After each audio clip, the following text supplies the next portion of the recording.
Sure success tutorial হোমে তোমাদের প্রত্যেককে স্বাগত জানাচ্ছি আমি। তো আমি আবার নতুন একটা চ্যানেল ক্রিয়েট করে তোমাদের জন্য ভিডিও আনতে চলেছি।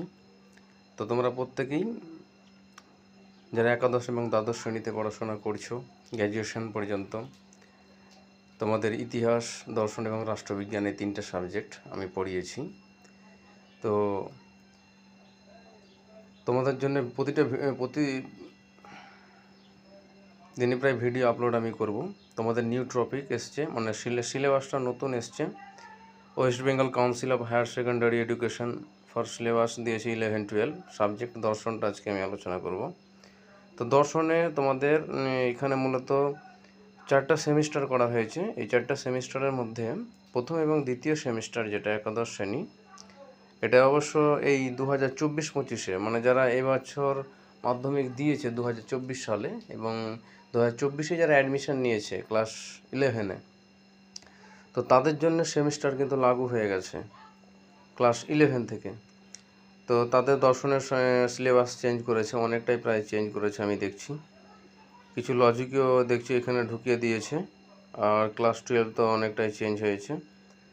তো তোমরা আমার এই চ্যানেলটাকে সাবস্ক্রাইব করে রাখো, আর এর পরবর্তী ভিডিও অবশ্যই আমি খুব তাড়াতাড়ি নিয়ে আসছি, এবং একে অপরের মাঝে শেয়ার করে দেওয়ার ব্যবস্থা করো তোমরা। তো আশা করি প্রত্যেকেই ভালো আছো, সুস্থ আছো।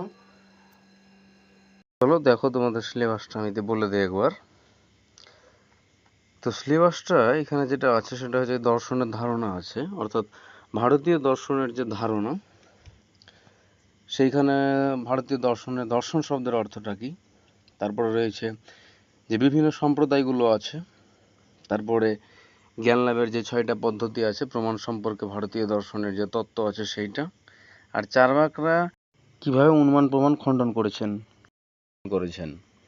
আর ন্যায় দর্শন থেকে আছে প্রত্যক্ষের লক্ষণ আছে, নির্বিকল্পক আর সবিকল্পক প্রত্যক্ষের পার্থক্য রয়েছে, আর ন্যায় দর্শন অনুমান সম্পর্কে বক্তব্য, আর অনুমিতির লক্ষণ রয়েছে, আর অনুমিতিতে পক্ষসাধ্য হেতুর যে ধারণা সেই সম্পর্কে আলোচনা আছে, আর আছে ব্যাপ্তির স্বরূপ।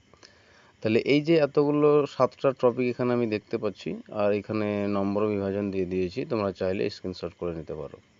আর রয়েছে কি যে পাশ্চাত্য দর্শনের ধারণা, কনসেপ্ট অফ ওয়েস্টার্ন ফিলোসফি, এখানে রয়েছে দর্শনের স্বরূপ ও শাখাসমূহ, 6 নম্বর রয়েছে এখানটাতে। আর তারপর রয়েছে জ্ঞানের উৎসসমূহ, এখানে 5 নম্বর রয়েছে।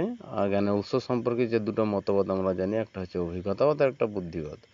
তো বুদ্ধিবাদীতে ডেকার্ট, স্পিনোজা, লাইবনিজ, আর অভিজ্ঞতাবাদীতে লক, বার্গলে, হিউম। এই হচ্ছে তোমাদের 40 নম্বরে।